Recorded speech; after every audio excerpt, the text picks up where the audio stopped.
You built nothing. You are nothing. Everything in this room, I made it, not you. Me! You should be grateful I even let you sit here. She had chosen the chandelier herself.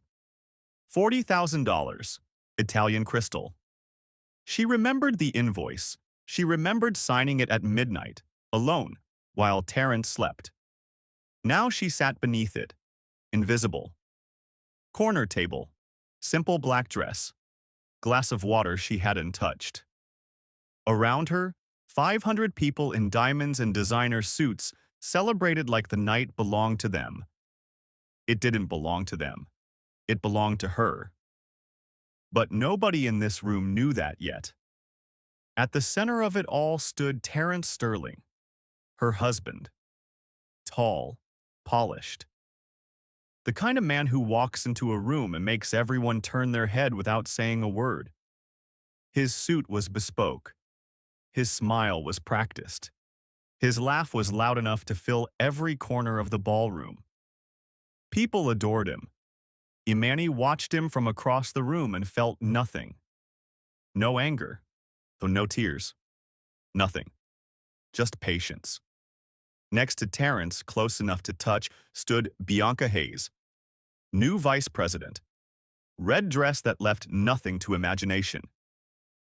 She laughed at everything Terrence said, head tilted back, hand on his arm, eyes scanning the room like she was already measuring it for curtains.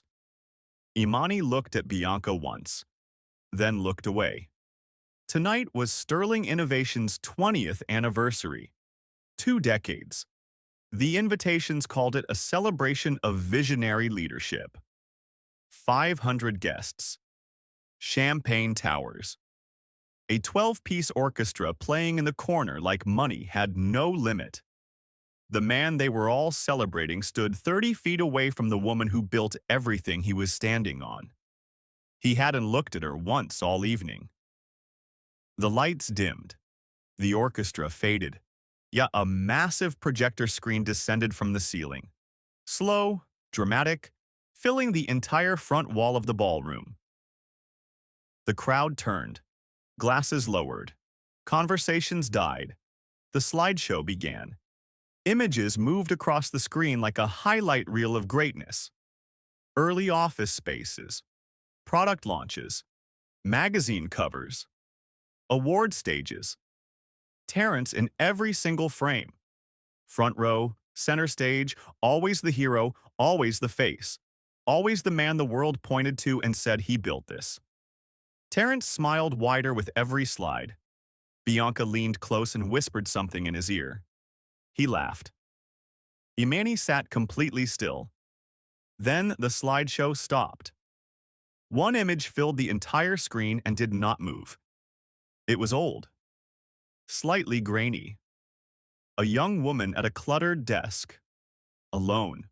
At what looked like 2 or 3 in the morning. Coffee cups everywhere. The stacks of notebooks. Blueprints spread across every surface. The woman's eyes were exhausted but burning with something that didn't have a name. Determination. Obsession. The look of someone who had already decided, I will not stop, not tonight, not ever. Imani knew that desk. Those were her notebooks. That was her face. The text appeared beneath the image. White letters, bold, filling the screen from edge to edge. Founder and CEO, Imani Sterling. The ballroom stopped breathing. One beat of silence. Then a glass shattered somewhere near the back. Terrence's smile collapsed. Not slowly. Instantly. Like something behind his face just broke. His eyes went to the screen. Then to Imani. Then back to the screen. His jaw locked. His hand tightened around his champagne glass until his knuckles went pale. Bianca's hand fell from his arm. Imani stood up. No rush, no performance. She simply rose from her chair, unhurried, unbothered, completely sure of herself. Her eyes crossed the room and found Terrence's face.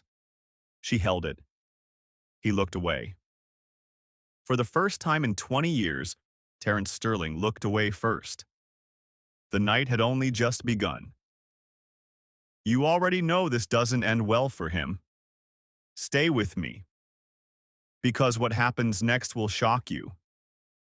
Terrence found her in the hallway, not because he was looking for her, because she was walking toward him, steady, unhurried, like a woman who had already won and was simply waiting for the paperwork to catch up. He grabbed her arm, not hard, but firm enough to say, "Stop." Imani stopped. She looked down at his hand on her arm, then up at his face. She didn't pull away. She didn't flinch. Nay, she just looked at him with eyes that had seen too much to be threatened by a grip.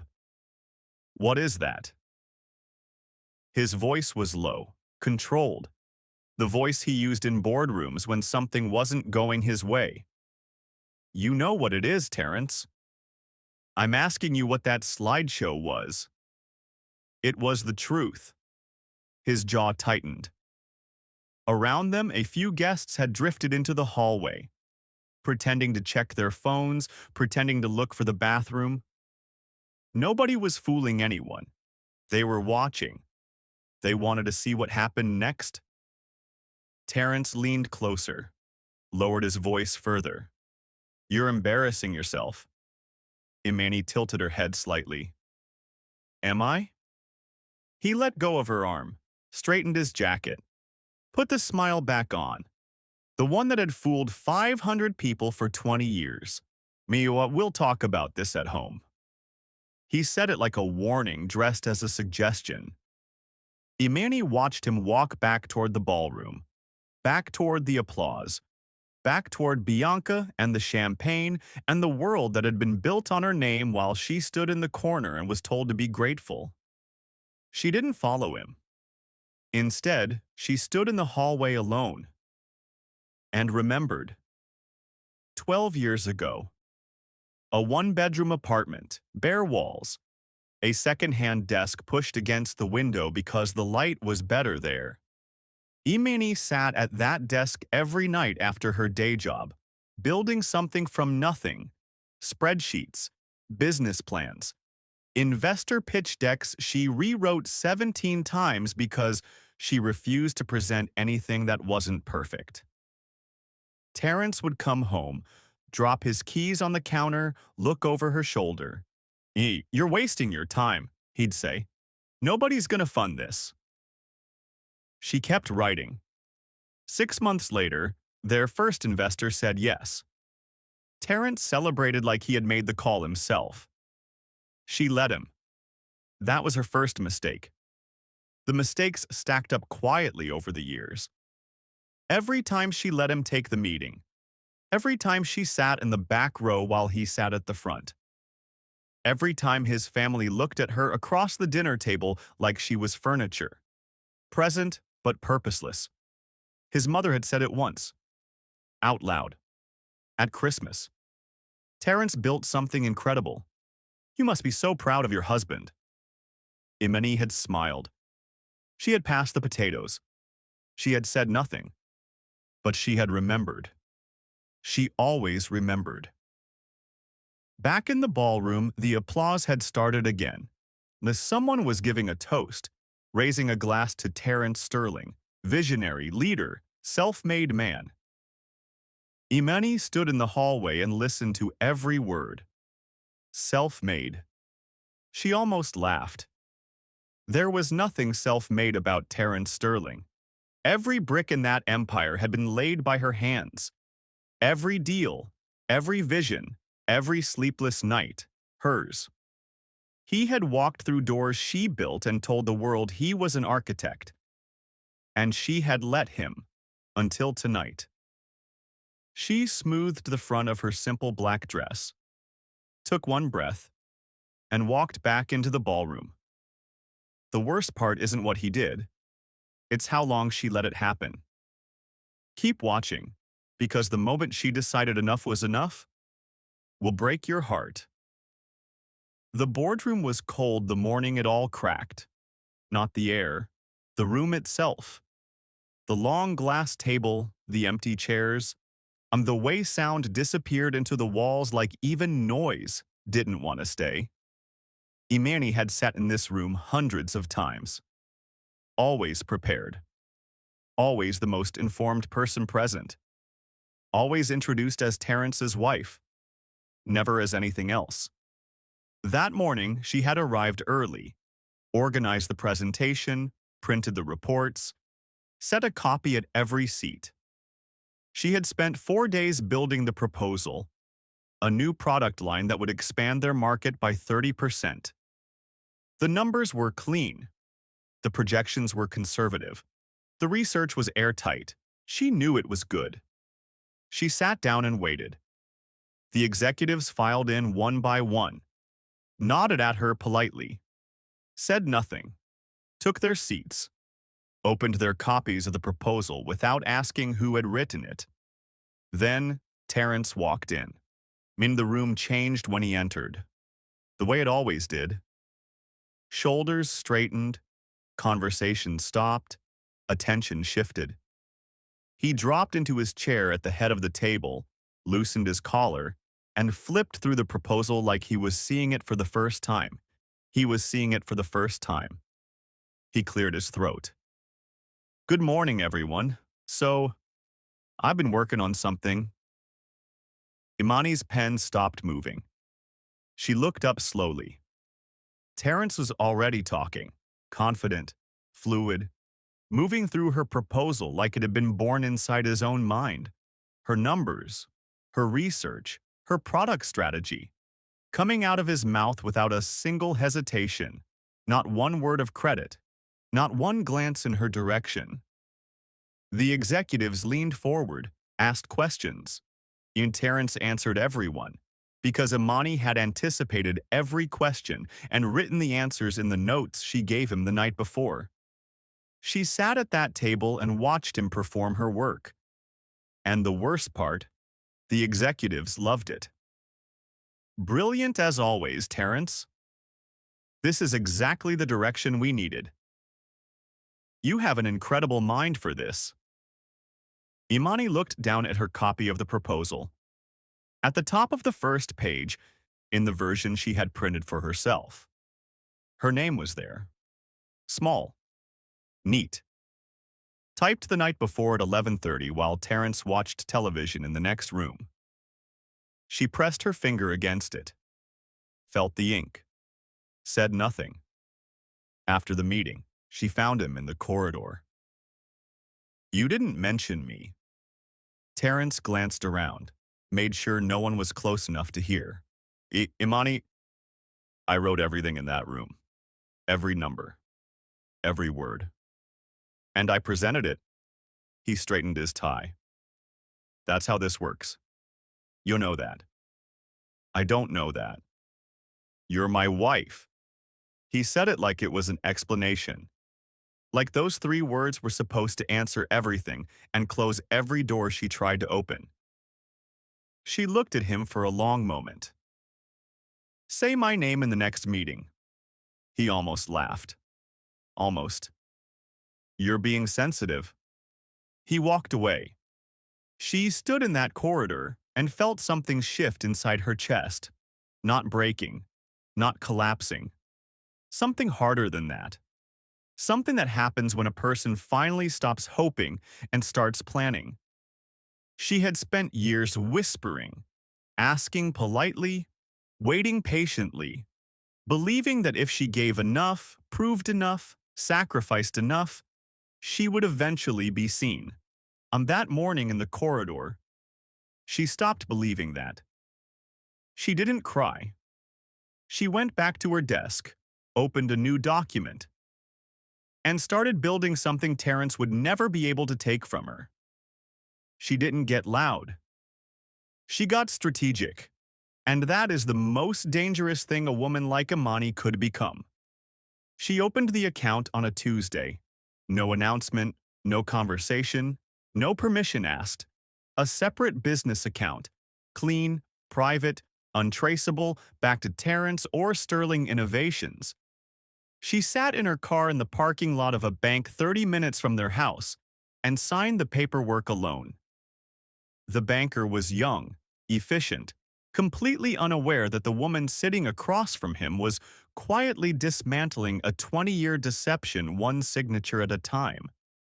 Imani drove home, made dinner, set the table, smiled when Terrence walked through the door. The plan had started 3 months earlier, the night Terrence's mother pulled her aside at a family dinner and handed her a magazine.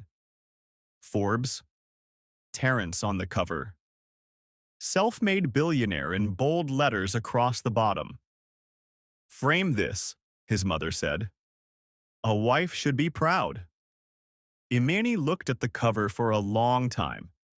She had given that interview, sat across from the journalist for 2 hours, answered every question in detail, walked him through the origin story, the early struggles, the decisions that built the company from nothing into something real. The journalist had nodded, taken notes, thanked her warmly, then written every word under Terrence's name, because Terrence had called the editor afterward. She found out 3 weeks later, from the journalist himself, who had sent her a quiet, apologetic email she was never supposed to receive. She read it twice, deleted it, and started planning. The first move was documentation. Imani had always been organized. It was one of the things Terrence praised about her in public and exploited in private. She pulled every file she had ever created, contracts with her signature, early pitch decks with her handwriting in the margins, emails from investors addressed to her directly, before Terrence instructed everyone to route all communication through him. She scanned everything, stored it in 3 places. 2 of these places Terrence didn't know existed. The second move was quieter. She started meeting people, carefully, selectively. Old investors who remembered the early days, board members who had joined the company before Terrence rewrote the company narrative. A lawyer, not their family lawyer, not anyone connected to Sterling Innovations. A woman named Patricia Cole who specialized in corporate ownership disputes and had never lost a case. Patricia had looked at the documents Imani laid on her desk and gone very still. How long has this been going on? 20 years. Patricia looked up. And you have all of this? I have more. A silence settled between them. The kind that comes when 2 people understand that something very large is about to move. He doesn't know you're here. Patricia said it like a question shaped like a statement. He thinks I'm at a spa. Patricia almost smiled. Almost. The third move was the anniversary event. Our Sterling Innovations 20th celebration had been Terrence's idea. A grand night, 500 guests, the kind of spectacle that cements a legacy. He had handed the planning to his events team and forgotten about it entirely. He didn't know Imani had called the events team directly. He didn't know she had made one small request, one addition to the slideshow that nobody questioned, because she was, after all, the owner's wife. The owner's wife. She had almost corrected them. Almost. Instead, she smiled, confirmed the details, thanked them for their time, then went home and waited for the night that would change everything. 3 months of silence, 3 months of patience, 3 months of building something Terrence couldn't see coming, because he had never once looked at her long enough to notice she was dangerous. Yet that was his biggest mistake. And tonight, he was about to find out exactly how much it cost him.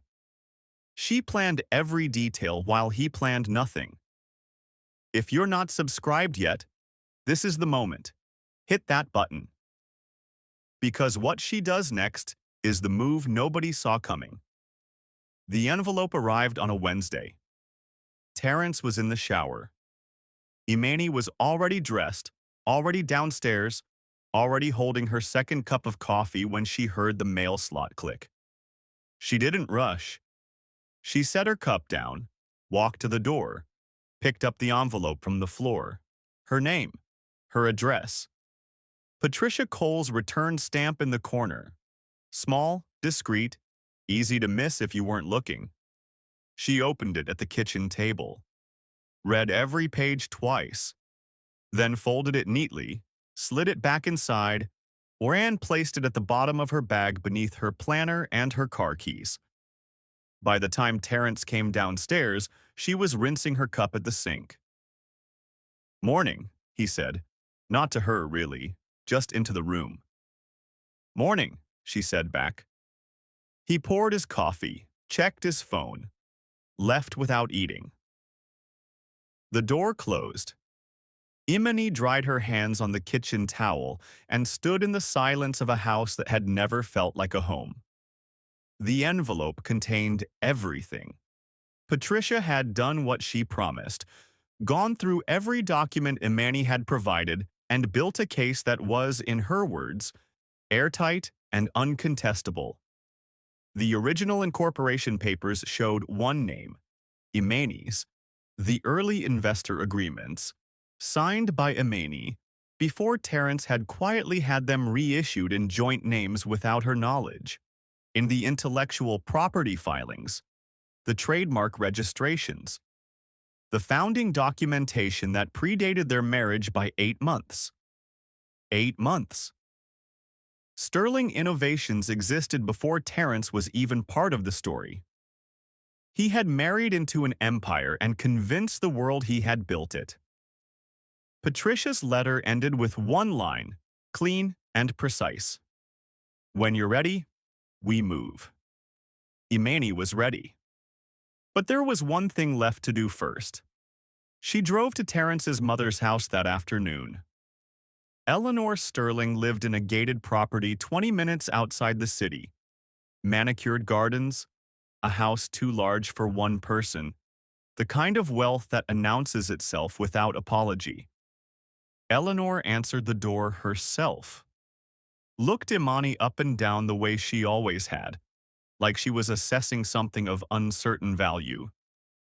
"Imani, I wasn't expecting you." "I know. Can I come in?" Eleanor stepped aside.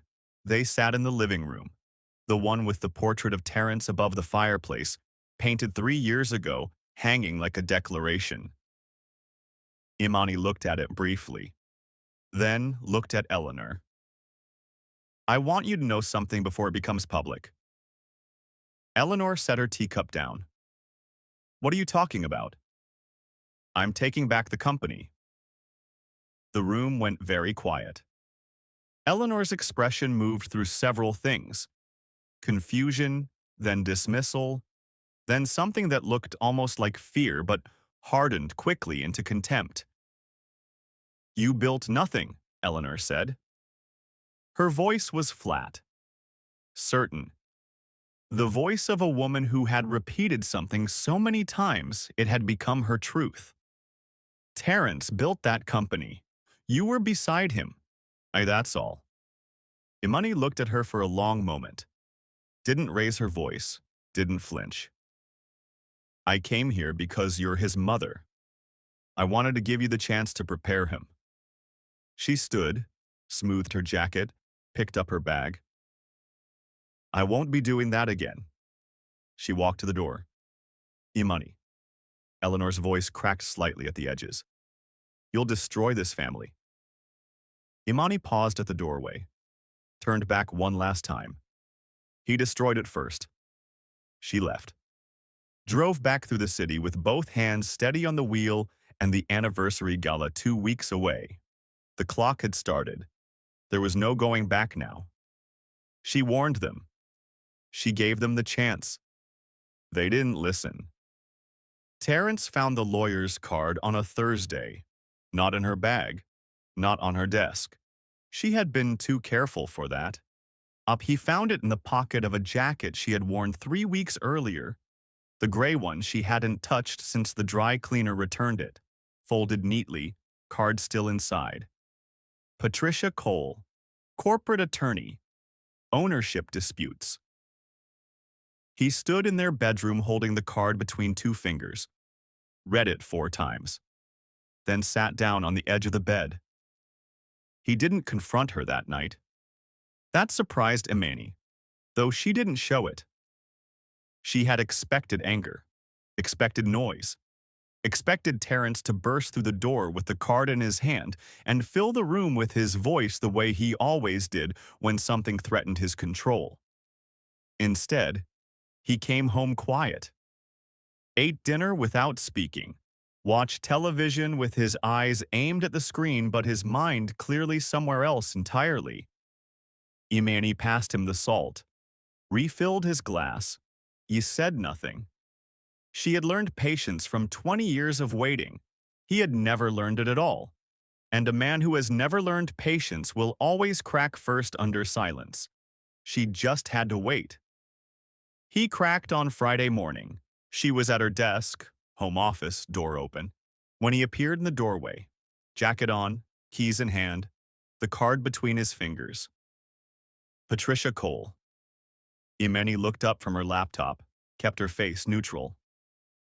Yes. You went to see a corporate attorney. I did. He stepped inside the room, set the card on her desk like evidence at a trial, like placing it in front of her would force a confession she hadn't already chosen to give on her own terms. What are you planning, Imani? She leaned back in her chair, looked at him calmly. Why does something have to be wrong for me to see a lawyer? Ownership disputes. He read the card's description out loud like the words were an accusation. That's her specialty. Ownership disputes. She's very good at what she does. The muscle in his jaw jumped. Are you trying to threaten me? I'm sitting at my desk, Terrence. Don't do that. His voice rose slightly. Just slightly, the first fracture. Don't sit there and act like you're not. He stopped, pressed his lips together, recalibrated. We're a team. Everything we built together. Imani looked at him for a long moment. Say that again. What? Say we built it together. Look at me and say it. He opened his mouth, closed it. The silence between them filled with everything he couldn't say, every stolen meeting, every erased credit, on every night she sat at a desk while he slept, every room where her name was absent. Every year she handed him pieces of herself and watched him hand them to the world as his own. He knew. He had always known. That was the thing about Terrence Sterling. He wasn't oblivious. Oblivious men are almost forgivable. Terrence had seen exactly what he was doing, every single time, and done it anyway. He straightened up, adjusted his jacket. We'll talk about this later. He walked out. Imani listened to his footsteps on the stairs. The front door. The car. The gate rolling open and closed. Then she turned back to her laptop, opened her email, typed 3 words to Patricia Cole. We are ready. He saw the crack coming and still walked straight into it. Patricia filed the documents on a Monday, 7 days before the anniversary gala. Imani sat in Patricia's office and watched her press send on an email that would arrive simultaneously in the inboxes of every board member, every senior investor, and the company's legal team.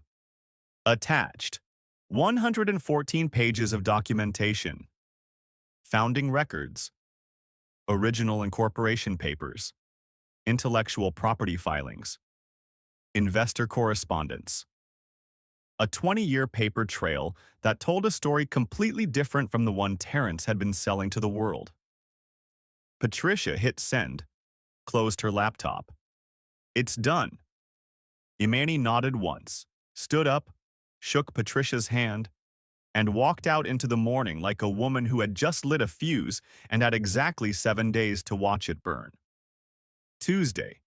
Terrence's phone started ringing. She heard it from the other side of the house. 1 call, then another, then 3 in a row without stopping. She was in the kitchen when he came downstairs, still in his shirt from the night before, hair undone, the polished surface completely gone. He looked at her differently that morning, not with anger, not yet, with something closer to fear. "What did you do?" Imani poured her coffee. "I filed the correct paperwork. The board is calling me. They're calling you because they have questions." She set the pot down. "You should answer them honestly. That's my advice." He stared at her. She drank her coffee. Wednesday, his lawyer called hers. Imani wasn't present for that conversation. She didn't need to be. Patricia called her afterward with 2 sentences. "They want to negotiate. They're not ready to negotiate. They're hoping to delay." Exactly what I told them. Thursday, Eleanor Sterling arrived at the house uninvited. Imani opened the door and stepped aside without a word. Eleanor walked in like she still had authority here. Chin high, coat still on. The look of a woman arriving to correct something. "You need to stop this." Eleanor stood in the hallway. "You are tearing apart everything this family built." Imani looked at her quietly. "Everything I built." "You ungrateful." "Eleanor." Imani's voice was soft, completely controlled. "I gave you a warning 2 weeks ago. You had the chance to prepare your son. You chose not to." She opened the front door again. "I won't be offering another one." Eleanor left. This time she didn't say anything on the way out. Friday, Terrence tried a different approach. He came home with flowers. Actual flowers. The kind he hadn't bought in 11 years. He set them on the kitchen counter and stood behind them like they were a shield. "We can fix this." His voice was different, softer, stripped of the boardroom confidence. "Whatever you need, we can talk. We can make this right, Imani, privately, without destroying everything." She looked at the flowers, then at him. "Where were the flowers when you erased my name from the Forbes interview?" He opened his mouth. "Where were they when your mother told me to be proud of my husband's company?" Her voice stayed even. No trembling, no heat. Just clarity. The most devastating thing she could have aimed at him. "Where were they for 20 years, Terrence?" He had no answer. He never had one. She picked up her bag from the counter, stepped around the flowers. 6 days. She said it quietly, almost gently, like she was giving him the time. She walked out. The gala was 6 days away. The documents were filed. The board was scrambling. The clock was running. And Terrence was running out of moves while Imani had already made all of hers. 6 days. He had 6 days and spent them all on the wrong things. The house was quiet. Not the comfortable kind of quiet. The kind that sits on your chest. The kind that comes when two people are in the same building and both of them know that tomorrow will end everything. Imani stood at the window of her home office. Outside, the city. Lights scattered across the dark like someone had thrown a handful of diamonds against black velvet. She had looked at this view 1,000 times. From this same window. In this same room where she had built the company that put them in this house, on this street, in this life. Tomorrow, it would all be different. She wasn't afraid. That surprised her sometimes. How completely the fear had left. There had been a time, years ago, when the thought of losing this life had kept her still. The house, the status, the version of herself the world saw when they saw Terrence Sterling's wife. She had held on to those things long past the point they deserved holding. Not anymore.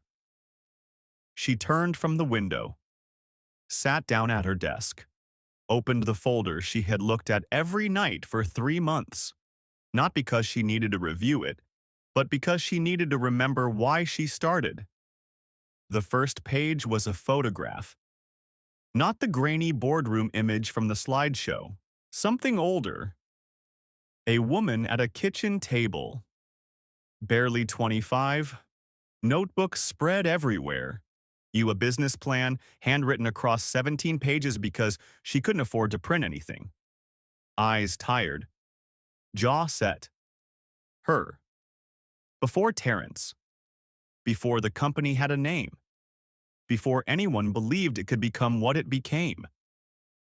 She looked at that photograph for a long time, then closed the folder. Terrence knocked on the office door at 11. She hadn't expected that. He opened it without waiting for an answer, old habit, and stood in the doorway looking like a man who hadn't slept in 4 days. The flowers were gone from the kitchen. His jacket was off. Everything about him looked like something unraveling one thread at a time. He looked at her across the room. For a moment, just a moment, she saw it. Past the arrogance, past the performance, past 20 years of a man who had taken and told himself it was partnership. She saw the person she had married, young, uncertain. The man who had once sat across from her at that kitchen table and said, "I believe in you," before he decided it was easier to wear her belief like it was his own. That man was somewhere in there still. It didn't change anything. "Don't do this tomorrow." His voice was quiet, genuinely quiet. No boardroom, no control. Just a man standing in a doorway. "Please?" Imani looked at him. "You had 20 years, Terrence." "I know. You had 100 moments to do the right thing." "I know that too." "Then you know I'm not doing this to hurt you." She held his gaze steady. "I'm doing this because I was never supposed to disappear. And I let myself disappear. That's on me too." He leaned against the door frame. Said nothing. Outside, the city hummed quietly against the dark. "Nay, get some sleep," she said. Not unkindly. He stood there another moment, then pushed off the doorframe, walked down the hallway. She heard his bedroom door close. Not their bedroom. His. That had been the arrangement for 7 months now. Long before the lawyer, long before the documents, long before any of this became something the board knew about. The marriage had ended quietly, the way most things end, not with a fight, but with a door closing softly in the dark. Imani turned back to the window. Tomorrow was 8 hours away. She was ready. Right now, if this story is hitting different, drop a comment. The ballroom was everything Terrence had ordered. Chandeliers blazing, tables dressed in white linen, champagne flowing before half the guests had found their seats. 500 people in their finest, laughing, networking, and performing the kind of happiness that wealthy people perform when they want the room to know they belong there.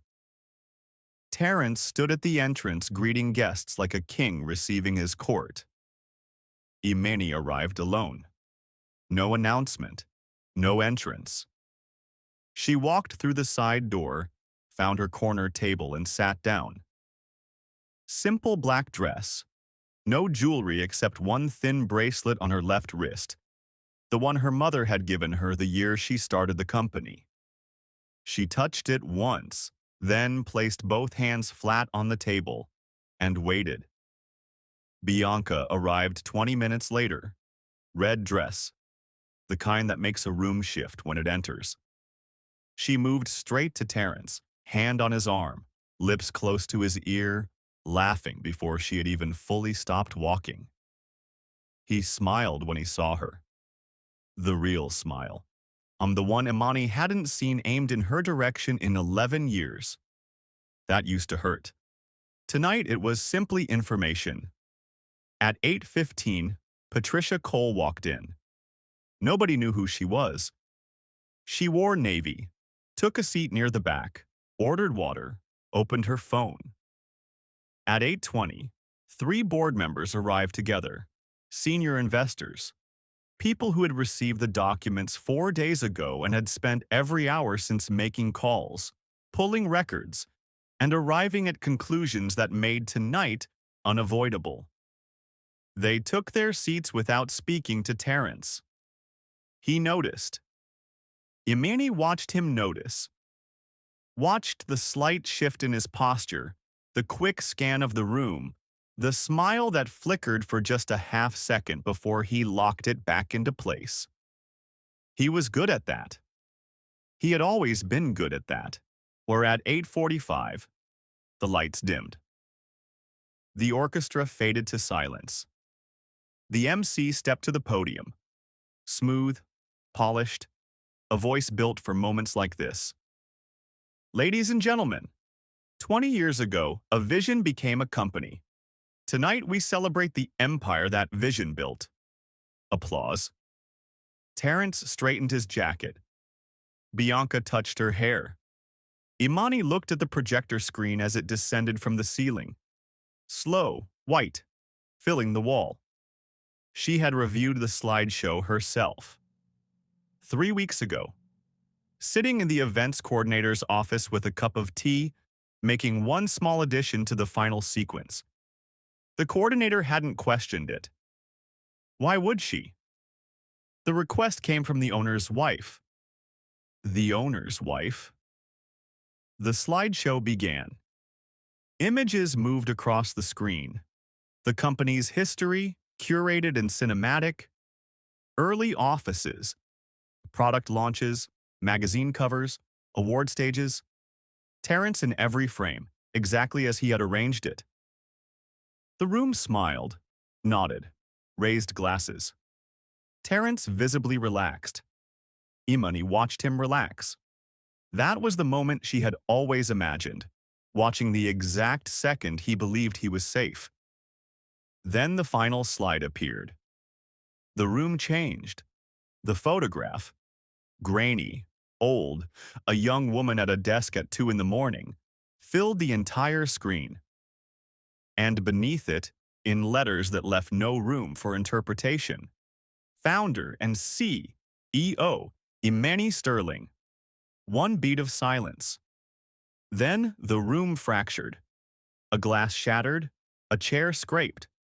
Someone said what, loud enough to cut through the stillness. Board members exchanged looks they had been preparing for days. Investors pulled out phones. The MC stood frozen at the podium, his script suddenly useless in his hands. Bianca's smile disappeared. Terence turned to find Imani already standing, already looking at him, already done waiting.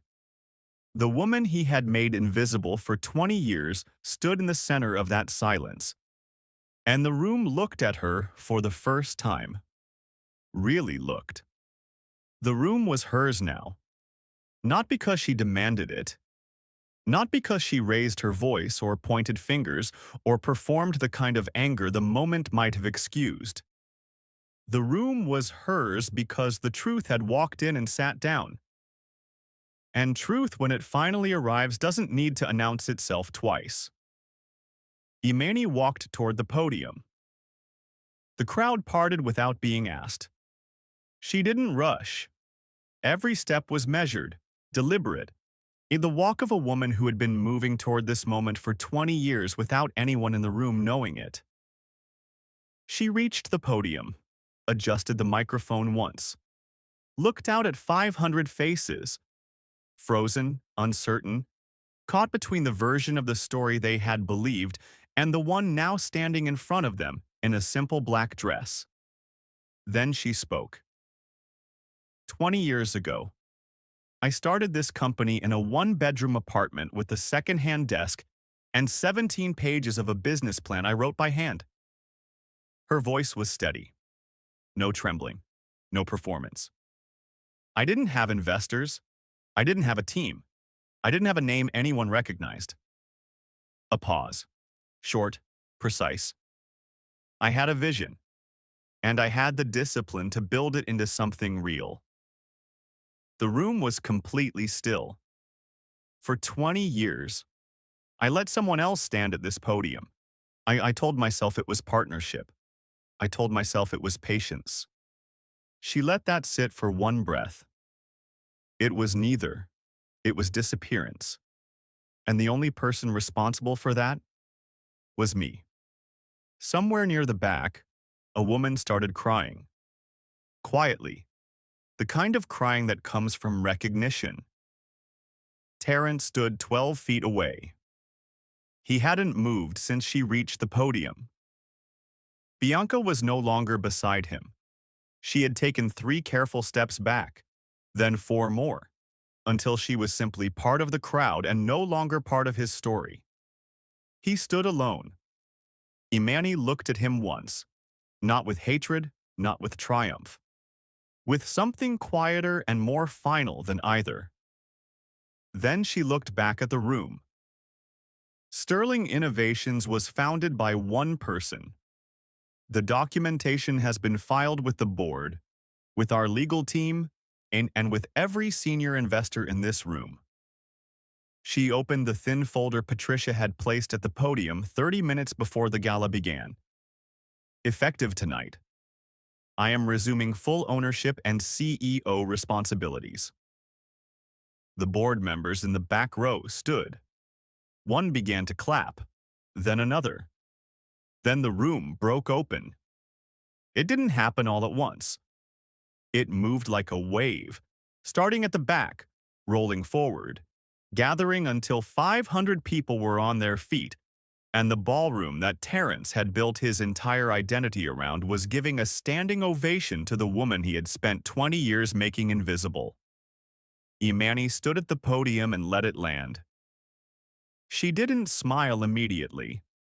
She waited. Let the moment be real, let it be earned, let it be everything the years had cost. Then, slowly, she smiled. Not for the room, for the woman in the photograph, the one at the desk at 2 in the morning with tired eyes and a jaw set against everything that wanted her to stop. She had made it. Terrence walked out before the applause ended. Nobody followed him. Nobody called his name. The door closed behind him, quiet, final, unremarkable, the same way he had always treated her. He left the building his wife had built, for the last time. Outside, the city moved the way cities do, indifferent, continuous, unbothered by the small and enormous things happening inside buildings at any given moment. Imani stood at the podium until the applause faded naturally. Then she leaned slightly toward the microphone. We have work to do. If this story moved you, if you saw yourself in any part of it, share it with someone who needs to hear it today. And if you haven't subscribed yet, this is the moment. Because we tell stories here that remind you, the quiet ones always had the power. They were just waiting for the right night.